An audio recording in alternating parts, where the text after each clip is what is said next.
Hey guys, this is doctor Saurabh Jain और आज इस वीडियो में हम बात करेंगे कि कितने नंबर ऑफ मॉक टेस्ट आपको देने हैं अगर आप अपनी पूरी स्ट्रैटेजी शिफ्ट कर लेते हो थ्योरी छोड़ करके मॉक टेस्ट की तरफ। क्योंकि बहुत सारे बच्चों के दिमाग में ये चल रहा है कि अब उनको एक तरह से पूरी थ्योरी छोड़ देनी है और सिर्फ टेस्ट दे करके उनको सिलेक्शन लेना है। और बहुत सारे बच्चों ने मुझसे कहा कि पिछले साल भी उन्होंने ये चीज़ ट्राई करी थी। तो we will discuss about that कि क्या ये पॉसिबल है कि सिर्फ आप मॉक टेस्ट दे करके सिलेक्शन ले लो, या जो लोग कह रहे हैं कि अब आप कंप्लीटली अपने आप को शिफ्ट कर लो मॉक टेस्ट की तरफ, तो क्या ये चीज़ पॉसिबल है और अगर करना है तो किस तरह से करना है। ठीक है। सो अभी रिसेंटली मैंने एक रील भी पोस्ट की थी इस बारे में कि एक बच्चे ने मुझे बताया कि उसने लास्ट ईयर अपना पूरी स्ट्रैटेजी शिफ्ट कर दी सिर्फ और सिर्फ टेस्ट सीरीज़ की तरफ। और हुआ क्या एक्चुअली उससे कि उसका सिलेक्शन ही नहीं हुआ। वो बच्चा जो आराम से 500 550 नंबर स्कोर कर सकता था, वो एग्जाम में लेकर गया 300 नंबर, उसके बायो में आया 200 नंबर, और वो कंप्लीटली डिपेंडेंट था टेस्ट पे। तो क्या गलतियां नहीं करनी है और किस तरह से आप इस चीज़ को अप्रोच करते हो उस बारे में बात करते हैं। सी, अगर आप सोचते हो कि आप सिर्फ और सिर्फ मॉक टेस्ट को दे करके सिलेक्शन ले सकते हो, तो ये आपके दिमाग में थिंकिंग बिल्कुल बिल्कुल बिल्कुल गलत है। ठीक है। कोई बच्चा जिसके अभी 600 नंबर भी आ रहे हैं टेस्ट सीरीज़ में, जिसके 625 नंबर भी आ रहे हैं, वो बंदा भी जिसकी बहुत बहुत अच्छी तैयारी है, वो भी मॉक टेस्ट देता है, लेकिन बीच बीच में अपनी थ्योरी पलटता रहता है, रिवाइज करता रहता है, अपनी कमियां देखता रहता है। और न सिर्फ कमियां बल्कि एक सिस्टमेटाइज तरीके से रिवाइज करता रहता है, क्योंकि उसको भी पता है कि बहुत सारी छोटी छोटी चीज़ें दिमाग से निकल जाती हैं जो हो सकता है टेस्ट में ना आ रही हो लेकिन हमारे लिए करना ज़रूरी हो। ओके। और वो लोग जिनका स्कोर ऑलरेडी अभी 300 आ रहा है, 400 आ रहा है, इन बच्चों को मैं कहूँगा कि आप टेस्ट सीरीज़ के पीछे बिल्कुल मत पड़ना। हफ्ते में एक पेपर दे लो, उतना आपके लिए फुल सिलेबस पेपर उतना सफिशिएंट है। बाकी रिमेनिंग आप टाइम अपना पूरा दो थ्योरी को, क्योंकि आपके लिए थ्योरी करना जितना आसान है अभी और अपना सिलेबस कवर करना जितना आसान है, स्कोरिंग करना आपके लिए उस सेंस में जितना आसान है, उतना आपको टेस्ट सीरीज से फ़ायदा नहीं मिलेगा।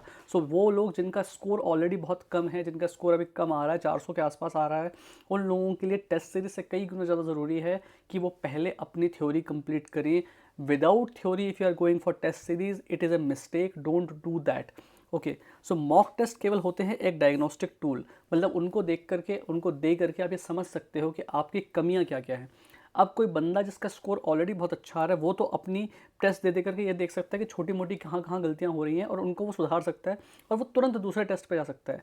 मतलब जिसकी तैयारी जितनी अच्छी होगी वो उतने ज़्यादा टेस्ट दे सकता है, क्योंकि उसके पास उसको उतनी ही कम गलतियाँ निकलेंगी पेपर में, उसको उतना ही कम टाइम लगेगा अपनी कमियाँ सुधारने में।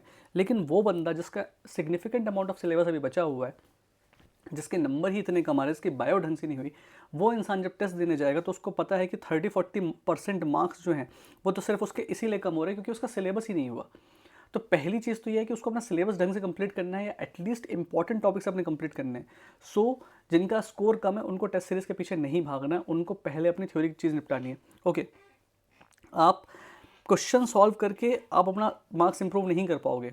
ठीक है। टेस्ट सीरीज़ के क्वेश्चन, अगर आपका स्कोर कम आ रहा है, आपका अभी नंबर कम है, तो आपको इंडिविजुअली सब्जेक्ट पर जाकर के, खास करके बायो और केमिस्ट्री, उसके नंबर ऑफ क्वेश्चंस ज़्यादा करने हैं रादर देन फुल पेपर देना। क्योंकि फुल पेपर में बायो भी आए, आपकी फिजिक्स भी आएगी, फिजिक्स को सॉल्व करने में और आपको उसको एनालाइज करने में टाइम बहुत ज़्यादा लगता है, और उतना एक काम करने में पूरा दिन चला जाता है। उससे एक बेटर स्ट्रैटेजी जिसके बारे में हम अभी आगे आपको बात करेंगे। ओके। सो देखो, आपको ये तो किसी ने कहा नहीं कि आपको फुल सिलेबस पेपर ही देना ज़रूरी है ना। जब सबसे इंपॉर्टेंट सब्जेक्ट हमारा बायो है, और अगर मान लो आपके नंबर 300-400 आ रहे हैं, और आपको पता है, ओवरऑल नंबर की बात कर रहा हूँ मैं, और अगर आपको पता है कि आपकी बायो अभी वीक छूट रही है, आपकी बायो में आपके 300 नंबर से कम है, आपका 300 नंबर से कम है, तो डेफिनेटली आपको पता है कि बायो में आपको बहुत ज़्यादा टाइम देने की ज़रूरत है। And same goes with chemistry. क्यों ना हम टेस्ट सीरीज़ और टेस्ट पेपर्स के पीछे बहुत ज़्यादा जाने की बजाय क्यों ना बायो पे फोकस करें। आप बायो का थ्योरी रिवाइज करते करते, अगर आपको पता है कि कोई चैप्टर आपका बहुत वीक है, तो उस पर्टिकुलर चैप्टर के 200-300 क्वेश्चन करो एनसीईआरटी बेस्ड। चाहे कोई सी भी बुक आप यूज़ कर रहे हो, अगर एनसीईआरटी बेस्ड है, कोई सा भी ऐप आप यूज़ कर रहे हो, कोई अगर वो एनसीईआरटी बेस्ड है, चल जाएगा। अगर आपको लग रहा है किसी चैप्टर में आपकी वीकनेस है, तो आप थ्योरी पढ़ो उस चैप्टर की, उसके बाद उसके सीधे जाओ क्वेश्चंस पर बायो के। ज़्यादा से ज़्यादा टाइम अपने बायो को दो अगर आपका स्कोर अभी कम आ रहा है तो। और अगर आपकी बायो ठीक ठाक कवर हो गई है, तो आप एक पेपर फुल सिलेबस रोज दे सकते हो। बायो का पेपर देने में टाइम ही कितना लगता है, एक पेपर सॉल्व करने में, एक फुल सिलेबस टेस्ट आपको देने में बड़ी मुश्किल से कितना टाइम लग जाएगा, ज़्यादा से ज़्यादा 1 घंटा लग जाएगा। Okay. It will not take you more than 1 hour. Analyse करने में ज़्यादा से ज़्यादा आपको कितना लग जाएगा, एनालाइज करने में, और मान लो आपको 1 घंटा लग जाएगा। ठीक है। तो इस तरह से आप बायो का एक फुल सिलेबस टेस्ट रोज़ दे सकते हैं। और आप, अगर आपकी तैयारी और अच्छी है, आपको थ्योरी आपकी ऑलरेडी की हुई है, तो बायो का 2 फुल सिलेबस टेस्ट रोज़ दे लो। इस तरह से ना आप केवल एक सब्जेक्ट वाइज अगर अप्रोच करोगे तो आपकी तैयारी ज़्यादा बेटर हो पाएगी। फुल सिलेबस पे अगर आप जाओगे तो 3 घंटा आपको पेपर देने में लगेगा, फिर 3 से 4 घंटे उसको एनालाइज करने में लगेगा। इतना आप रोज़ रोज़ नहीं कर सकते। हफ्ते में एक दिन आप टेस्ट दे लेते हो, उतना आपके लिए सफिशिएंट है। So instead of going for full syllabus papers in all 3 subjects, individually पहले आप बायो का रोज़ एक पेपर देना शुरू करो। उससे आपकी तैयारी में आपको एक सिग्निफिकेंट इंप्रूवमेंट देखने मिलेगा। अगर आपका सिलेबस कोई चैप्टर है जो पर्टिकुलरली बहुत ज़्यादा वीक है, तो पहले उस चैप्टर के क्वेश्चंस करो 300 क्वेश्चन पर डे, और उसके बाद अगर आपको टाइम मिल पाता है तो फिर आप दो फुल सिलेबस टेस्ट बायो का डेली एक, ठीक है। और अगर आपको मान लो नहीं बैलेंस हो पा रही चीज़ें, तो ठीक है, आपने एक चैप्टर की थ्योरी करी, उसके क्वेश्चंस कर लिए, फिर आपने एक फुल सिलेबस टेस्ट दिया हर दूसरे दिन। लेकिन बायो के number of full syllabus test आप देना बढ़ाओ, उससे आपको अपनी तैयारी में एक सिग्निफिकेंट इंप्रूवमेंट तुरंत देखने मिलेगा। Same goes with chemistry. Chemistry में मान लीजिए आपका स्कोर ठीक ठाक आ रहा है, मान लो आप 100 के आसपास पहुंच रहे हो, थ्योरी एक साइड से अपनी रिवाइज करते जाओ, आप PYQs करो, एक कोई पर्टिकुलर चैप्टर उठाओ, उसके 40-50 क्वेश्चन आप कर सकते हो अगर आपको लगता है वो चैप्टर वीक है तो। बातें अब आते हैं फिजिक्स पर। अब फिजिक्स देखो, ऐसा है कि फिजिक्स टाइम कंज्यूमिंग है। इवन अगर उसका फुल सिलेबस टेस्ट उठाते हो, अगर आपको लगता है कि फिजिक्स की थ्योरी आपकी ठीक ठाक हो गई है और आप 45 क्वेश्चन देते हो, तो 1 घंटे का टाइम आप दे सकते हो अलग से फिजिक्स का एक पेपर करने के लिए। उसके बाद आपको 1 से 2 घंटे का टाइम लग जाएगा उसके क्वेश्चंस को सॉल्व करने में, उसको एनालिसिस करने में। फिजिक्स में क्या गलती नहीं करनी है, अगर आपने 45 क्वेश्चन का एक पेपर उठाया, सबसे पहले तो आदत ये डालो कि पेपर से छांट के सिंपल क्वेश्चन करना शुरू करो, ताकि आप पेपर देकर के जब फ्री हो तो आपको फिजिक्स के पेपर में ये ना कहना पड़े कि जो क्वेश्चन मुझे आता था वो मैं नहीं कर पाया। टफ क्वेश्चन नहीं बनेगा, चल जाएगा, उससे आपका सिलेक्शन डिपेंड भी नहीं करता, लेकिन ईजी क्वेश्चन आपके सॉल्व होने चाहिए। और अब अगर आप घर पर बैठ के सॉल्व कर रहे हो 45 क्वेश्चन का एक पेपर, आप फुल सिलेबस पेपर दे रहे हो फिजिक्स का, टफ क्वेश्चंस जो आ रहे हैं उनको आप छोड़ सकते हो। मतलब ना सिर्फ आप एग्जाम में छोड़ सकते हो, उनको घर बैठ के सॉल्व करने की भी ज़रूरत नहीं है, क्योंकि अगर कोई क्वेश्चन बहुत सारे कॉन्सेप्ट्स यूज़ कर रहा है, एक ह्यूज अमाउंट ऑफ एनर्जी उसमें लग रही है, आपको उसको सॉल्व करने में 1-1, 2-2 घंटे लग रहे हैं, और आपको सॉल्यूशन भी उसका समझ में नहीं आ रहा, तो it's just a wastage of time at this point of time. Okay, so it's just a wastage of time at this point of time. अब आपके पास लास्ट के 2 महीने में टाइम नहीं बचा है कि आप फिजिक्स के बहुत टफ क्वेश्चंस के पीछे पढ़ो।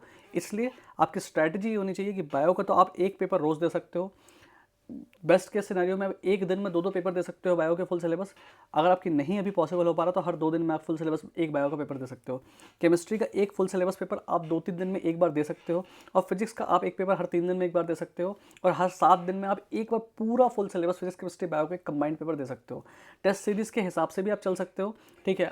उसमें आप हफ्ते में एक बार पेपर दो, बाकी आप घर पर बैठ करके जो भी आपके पास पेपर्स अवेलेबल हैं, जिस भी कोचिंग के आपके पास पेपर अवेलेबल हैं, बायो केमिस्ट्री के पेपर पर जी जान लगा दो, ताकि आपका ओवरऑल जो बेस स्कोर है वो 500 क्रॉस कर जाए, ताकि आप इजीली सिलेक्शन ले पाओ, ठीक है। तो इस तरह से आपको अगर पेपर्स करने का बहुत ज़्यादा मन है तो इंडिविजुअली सब्जेक्ट वाइज घुसो, और जिस सब्जेक्ट का वेटेज ज़्यादा है, जैसे बायो का, उसके पेपर ज़्यादा करो, केमिस्ट्री के उसके बाद उससे थोड़ा कम करो, फिजिक्स के सबसे कम करो। पर इस तरह से अगर आप करोगे तो एटलीस्ट आपको पता है कि सिलेक्शन तो आपका पक्का है, ठीक है। अब देखो होता क्या है, आपको पेपर अटैम्प्ट कैसे करना है, जो आप पेपर घर पे कर रहे हो, चाहे बायो का कर रहे हो, फिजिक्स का कर रहे हो, केमिस्ट्री का कर रहे हो, या फिर आप फुल सिलेबस पेपर कर रहे हो, तो एक वीडियो में ना पहले से पोस्ट कर चुका हूँ कि पेपर एनालाइज कैसे करना है। उस वीडियो की मैं लिंक भी दे दूंगा, उस वीडियो को देख लेना। उससे आपको ये समझ में आ जाएगा कि जो भी पेपर आप देते हो उसको घर पे एनालाइज कैसे करना है, आपको करना क्या है।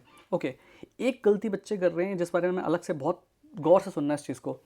बायो में होते हैं 90 क्वेश्चंस। ओके, अगर आप बायो ढंग से करके जा रहे हो, जो कि मैं मान के चल रहा हूँ कि 2 महीने का टाइम आपके पास बचा हुआ है, तो बायो आप ढंग से ही करके जाओगे। एग्जाम हॉल में अभी जब आप पेपर अटैम्प्ट भी कर रहे होगे, आपका गोल होना चाहिए कि आपको maximum number of question attempt करने हैं। बायो में क्वेश्चन छोड़ के नहीं आना है। अनटिल अनलेस आपको कुछ भी पता ना हो उस क्वेश्चन के बारे में, कोई आइडिया ना हो, तब एक अलग बात है। अगर बायो का क्वेश्चन आपके आंख के सामने आता है, 4 ऑप्शन है, 4 ऑप्शन में से अगर 2 ऑप्शन या एक ऑप्शन भी आपको समझ में आ गया कि ये तो इसका आंसर नहीं हो सकता, तो मतलब आपके पास 3 ऑप्शन में से कोई ना कोई आंसर आपका है, इस क्वेश्चन को अटैम्प्ट करके आना है। बायो के क्वेश्चन अगर आप ज़्यादा छोड़ोगे, आप सिलेक्शन नहीं ले पाओगे, ठीक है। सेम चीज़ इनऑर्गेनिक केमिस्ट्री के ऊपर भी अप्लाई होती है, लेकिन अगर अगर मैं स्पेसिफिकली बायो की बात करूँ, आपका मेन गोल होना चाहिए कि आपको maximum number of questions attempt करने हैं। मैंने देखा है कई बच्चे जो हैं पेपर में 15-15 क्वेश्चन छोड़ करके आ रहे हैं, उनको लग रहा है नेगेटिव हो जाएंगे। भाई अगर आप 15 क्वेश्चंस को अटेम्प्ट करते हो, जिनमें आपको थोड़ी रिस्क लेनी पड़ रही है, इसमें से अगर आपके 3-4 क्वेश्चन भी सही हो जाते हैं, तो भी आप ओवरऑल आपको जीरो ही मिलेगा, और जो कि 15 क्वेश्चन आप छोड़ रहे थे तो भी आपको जीरो ही मिल रहा था। तो इतना आप रिस्क ले सकते हो, ठीक है, क्योंकि आपको लेनी ही पड़ेगी, क्योंकि बायो में बहुत सारी चीज़ें आपके दिमाग में होती हैं जो आपको एकदम से स्ट्राइक करती हैं, फिर उसके बाद आप बहुत ज़्यादा सोचने लगते हो और आपको लगता है कि अरे यार इसका आंसर ये है कि नहीं है, ठीक है। तो थोड़ा सा रिस्क बायो में लेना पड़ेगा, ये करना ही पड़ेगा। और अगर आपको एक ऑप्शन में आप एलिमिनेट कर पा रहे हो, आपको लग रहा है कि ये तो इसका आंसर नहीं है, तो बाकी 3 में से आपको थोड़ा सा रिस्क लेना पड़ेगा। ये सिर्फ मैं बायो के लिए इसलिए बोल रहा हूँ क्योंकि बहुत सारे क्वेश्चन अगर आपने बायो में छोड़ दिए तो आपका सिलेक्शन से आप बाहर हो जाओगे। दैट इज़ वाई स्पेसिफिकली अगर आपको 500 नंबर्स क्रॉस करने हैं टफ पेपर में, जैसे 2025 का पेपर था, अगर आपको एक हाई कट ऑफ की रिक्वायरमेंट है, तो you should attempt maximum number of questions possible. और ये चीज़ खुद ट्राई करके देखना, आप टेस्ट सीरीज़ के जो पेपर्स दे रहे हो या घर पे क्वेश्चन प्रैक्टिस कर रहे हो, कि जब आप फ्री माइंड से क्वेश्चंस करते हो कि ठीक है मुझे अटेम्प्ट करना है, गलत हो जाएगा तो मुझे डर नहीं है, तो आप ज़्यादा अच्छे से पेपर कर पाते हो इन कंपैरिजन टू जब आप बहुत ज़्यादा सोच के करते हो। क्योंकि अगर आप एग्जाम हॉल में बैठ करके एक एक क्वेश्चन को सोचने बैठ जाओ, इसको करूँ कि नहीं करूँ, कहीं नेगेटिव ना हो जाए, तो वो अपने आप में बहुत ज़्यादा टाइम एंड एनर्जी कंज्यूम करता है और उससे हमारा कॉन्फिडेंस भी टूटता है। So better to go for maximum number of questions in biology. Okay, और बहुत ज़्यादा ओवर गेसिंग नहीं करनी है। और अगर किसी क्वेश्चन को आपने बायो में सॉल्व कर लिया है तो उसको पलट के आकर के दोबारा सॉल्व नहीं करना है। एक बार जो कर लिया वो कर लिया, नहीं तो क्या हो जाएगा, आप बहुत ज़्यादा ओवर गेसिंग करोगे, अपने इंट्यूशन को फॉलो नहीं करोगे। जो पहला आंसर आपको सही लग रहा था वो अगर आप टिक करके करने के बाद वापस उसको चेंज करने के लिए आओगे, अल्टीमेटली होगा क्या, सही किया कराया क्वेश्चन आप गलत कर जाओगे। सो ये गलती नहीं करनी है। ओके, फिर आप देखो, जब आप इस बारे में मैं ऑलरेडी पिछले वीडियो में डिस्कस कर चुका हूँ। जब आप पेपर 3 घंटे दे चुके होते हो, उसके बाद 3 घंटे आपको करना है उसका प्रॉपर एनालिसिस। अब एनालिसिस की में आपको क्या क्या चीज़ें देखनी है। अगर आपने कोई कॉन्सेप्चुअल मिस्टेक करी है, ओके, मान लीजिए फिजिक्स का कोई कॉन्सेप्ट था, उसका क्वेश्चन आपसे नहीं बना, केमिस्ट्री का कोई कॉन्सेप्ट था, मान लो फिजिकल केमिस्ट्री का, वो आपसे क्वेश्चन नहीं बना, तो कॉन्सेप्चुअल मिस्टेक अगर आपसे हुई है तो उस क्वेश्चन को छोड़ दो। अब आपके पास कॉन्सेप्ट बनाने का टाइम नहीं है। जो कॉन्सेप्ट आपको पहले से आता था, अगर उसी क्वेश्चन कॉन्सेप्ट में गलती हुई है तो एक बार देख के थ्योरी रिवाइज कर लो। नहीं तो नया कॉन्सेप्ट अगर कोई था आपसे नहीं बनता है, उसको छोड़ दो। You do not have time to make new concept. ये टाइम पर्टिकुलरली सिर्फ और सिर्फ मेमोरी और रटने वाली चीज़ों के लिए यूज़ किया जाना चाहिए, जो कि बायो और केमिस्ट्री में आपके पास भर भर के हैं। ठीक है, बहुत ज़्यादा हाई फाई कॉन्सेप्ट नहीं भी बनाओगे तो भी आपको सिलेक्शन के लिए ज़रूरत है कि आपके पास रटने वाली चीज़ें कंप्लीट हों। ठीक है, अगर आपसे सिली मिस्टेक हुई है तो आप सिली मिस्टेक का ना एक सिंपल सी चीज़ है, देखो कि अगर आप बहुत थके हुए हो, देखो क्या होता है कि जब आप एग्ज़ाम देते हो घर पर, तो आप क्या करते हो, सुबह पढ़ाई करते हो, फिर पेपर देते हो, रात को आपको फिर पढ़ना है। ठीक है, यूजुअली सिली मिस्टेक्स आपसे फाइनल एग्जाम के दिन थोड़ी कम होंगी, क्योंकि उस दिन आपका दिन भर का काम होगा केवल पेपर देना। तो चूंकि आप इतने ऑलरेडी थके हुए होते हैं, इसलिए स्लिम मिस्टेक्स थोड़ी सी ज़्यादा होती हैं। ठीक है, और अगर फिजिक्स में खास करके आप किसी बहुत टफ क्वेश्चंस पे उलझ जाते हो, तो क्या होगा, जो उसके बाद आने वाले सिंपल क्वेश्चंस हैं उनकी गलत करने की प्रोबेबिलिटी आपकी ज़्यादा हो जाएगी। इसलिए आप जब पेपर सॉल्व करोगे तो फर्स्ट राउंड और सेकंड राउंड का कॉन्सेप्ट अपनाना है कि पहले राउंड में टफ क्वेश्चंस में नहीं उलझना है, ताकि आपका दिमाग फ्री रहे। और हरदम पेपर आपको शुरू करना है बायो से, और क्योंकि बायो कंपेरेटिवली ईजी पड़ती है। फिजिक्स पर सबसे लास्ट में जाना है।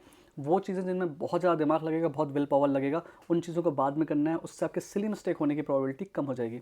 ठीक है, लेकिन सिली मिस्टेक कंप्लीटली खत्म नहीं हो सकती। एंड अगर आप क्वेश्चन पे बहुत ज़्यादा ओवर गेस करोगे और आप टिक करके आओगे, तो डेफिनेटली आपके पास सिली मिस्टेक होने की प्रोबेबिलिटी बहुत सारी होंगी। ठीक है, और कुछ बच्चे क्या होते हैं, बहुत जल्दी में पेपर करते हैं, खास करके बायो का, क्योंकि उनको लगता है कि वो टाइम यूज़ कर लेंगे केमिस्ट्री और फिजिक्स के लिए। बहुत जल्दी में क्वेश्चन पढ़ोगे, अगर आप अंडरलाइन नहीं करोगे, अगर आप गोले नहीं लगाते हुए चलोगे, अगर आप मार्क नहीं करोगे क्वेश्चन पूछ क्या रहा है, इनकरेक्ट पूछ रहा है, करेक्ट पूछ रहा है, तो आपकी गलतियाँ ज़्यादा होंगी। So these are some of the ways in which you can prevent your silly mistakes. Okay, अगर कोई मेमोरी मिस्टेक हो रही है, अगर आपको लग रहा है कि कोई चीज़ आप भूल रहे हो, तो दैट्स वेरी गुड, क्योंकि आप उस चीज़ को टिक करके दोबारा से रिवाइज कर सकते हो। एक सर्टेन चैप्टर में अगर आपको लगता है कि बार बार मैं चीज़ें भूल रहा हूँ, ठीक है, तो उस पूरे चैप्टर को ढंग से एक बार रिवाइज करना है, क्योंकि वो चैप्टर ही आपके दिमाग से खसक गया है। बायो एक लूप में चलती है, आप आगे जाते हो, आगे पार्ट पीछे से पार्ट होता जाता है, आप आगे बढ़ते जाओगे, पीछे की चीज़ें भूलते जाओगे। इसलिए बायो को तो आपको एक सिस्टमेटाइज लिख करके चलना है कि कौन कौन सा चैप्टर कब कब हो गया, ताकि आपको ध्यान रहे कि इस चैप्टर को किए बहुत दिन हो गए, तो इसको एक बार में वापस से रिवाइज करना है। तो अपने पास जिस चैप्टर को आप बायो के करते जा रहे हो, डेट वाइज नोट करते जाना कि कौन सा चैप्टर आप किस दिन रिवाइज कर रहे हो।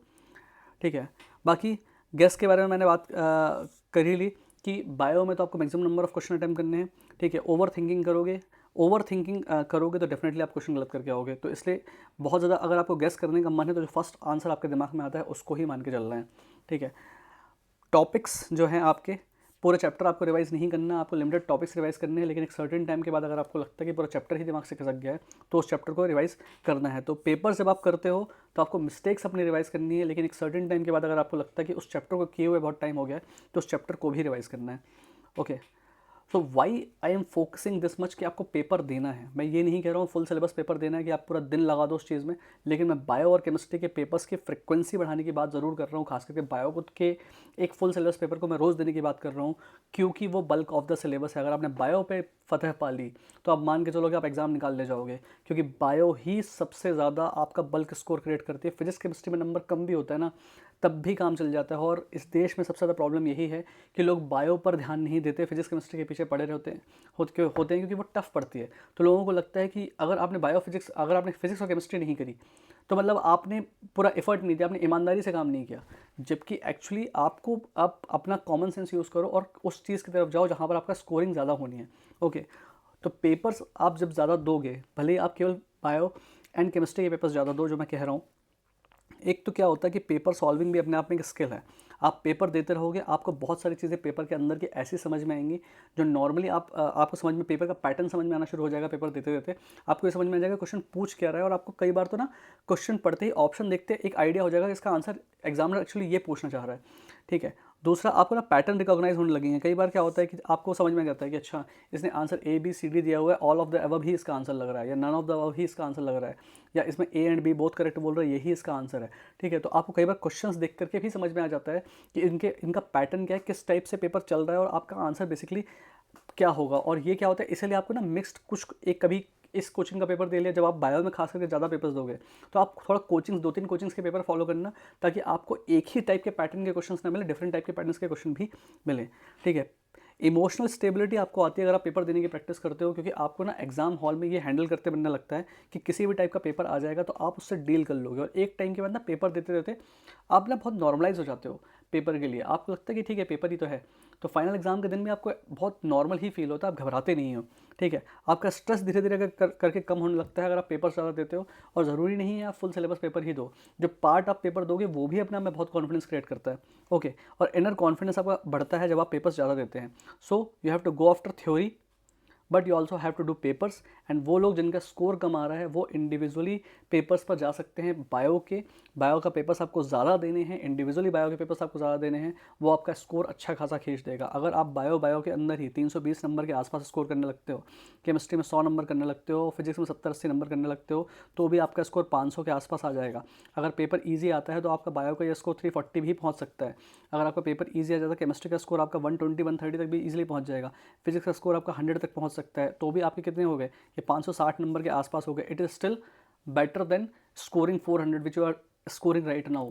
सो please change your strategy. And एक चीज़ और, बायो में इस समय ना बहुत सारे बच्चों के स्कोर जो है 320 के आसपास आके अटका हुआ है। उसका सबसे बड़ा कारण है एआर और स्टेटमेंट वाले क्वेश्चंस, जो कि बहुत टफ हैं। मत घबराओ, अभी जो आपके टेस्ट सीरीज़ में जो क्वेश्चंस आ रहे हैं वो भले ही बहुत टफ हो, लेकिन जब आपका फाइनल एग्जाम में आएगा, नीट में जो क्वेश्चंस आएंगे वो बहुत स्टैंडर्ड के होंगे। उनको सॉल्व करना आपको देखते ही आंसर समझ में आएगा कि इसका आंसर क्या है, तो वो थोड़े से ईजी पड़ेंगे। तो इसलिए ऐसा नहीं है कि इतने टफ क्वेश्चंस ही एग्जाम में भी आएंगे। बहुत सारे बच्चे इस बार भी बायो में 360 में से 360 लेकर के आएंगे, सारे क्वेश्चन सही करके आएंगे। It is practically possible. Okay, so this was all about कि how you can deal with the mock test in last 2 months, और किस तरह से आप बैलेंस कर सकते हो उस चीज़ को। If you want to contact me, you can telegram me at doctor Saurabh Jain AIIMS. Okay, and वो बच्चे जो 2027 का एग्ज़ाम देने वाले हैं, जो अभी क्लास 11th में हैं, या अभी जिनका ड्रॉप लेने का ऑलरेडी डिसाइडेड है, वो बच्चे अगर चाहें तो मेरा मेंटरशिप प्रोग्राम ज्वाइन कर सकते हैं। For that also you can message me directly on Telegram, so we can plan that out. Thank you.